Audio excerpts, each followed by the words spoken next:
May katandem na si VP Sara Duterte sa 2028 election. Hindi ko lang alam kung papabor kayo dito Kasi para sa akin, mukhang negative ako dito sa magiging katandem ni VP Sara Duterte. Nabanggit po ni Senator Robin Padilla kung sino siya at sinagot din naman dito ni Senator Robin Padilla doon sa mga nagsasabing masyado parang maaga na magdeklara si VP Sara Duterte na tatakbo siyang Pangulo sa 2028. Pero yung iba, hindi nila sinisita. Pag si VP Sara, ayun, may mga sinasabi na sila dahil kinakabahan na. O ito, panoorin natin ang video kung saan nabanggit ni Senator Robin Padilla kung sino ang posibleng VP ni Inday Sara Duterte sa 2028 election. Ito yung video. Iba, nung nagdeklara, wala namang reaction. Sir, kukunin kang visa.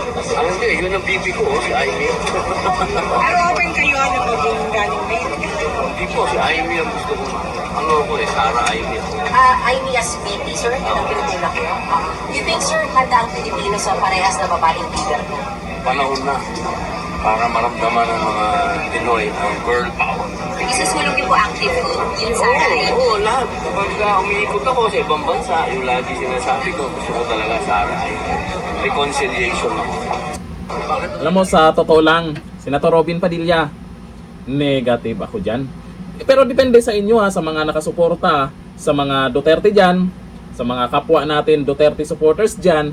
Depende sa inyo kung pabor kayo dito kay Senator Amy Marcos. Kasi kahit papano, malaki din naman yung naging ambag niya para tumulong din o tulungan itong si VP Sara Duterte bilang kaibigan.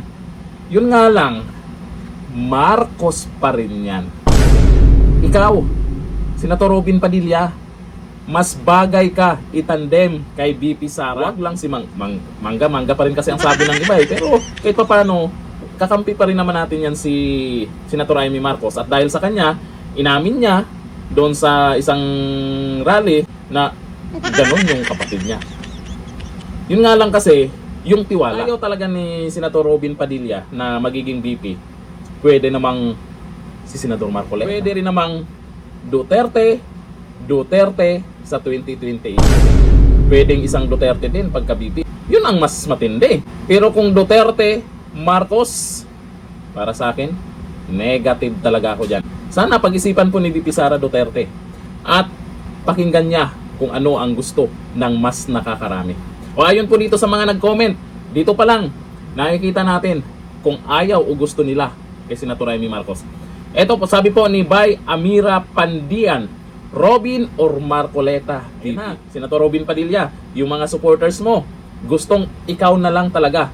Sabi ni Armina Napoles, ikaw na lang po magtandem kay VP. Idol Sen. Ito sabi ni Aiza Shamin, sorry, no more Marcos ako. Pero naiintindihan naman natin itong si Senator Robin Padilla kasi mas nakikilala nila yung si Senator Amy Marcos, laging nakakasama, nakausap, kung ano yung magiging plano nila.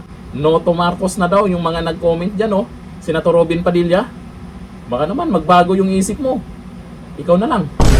Ganito lang, thank you. Bye-bye.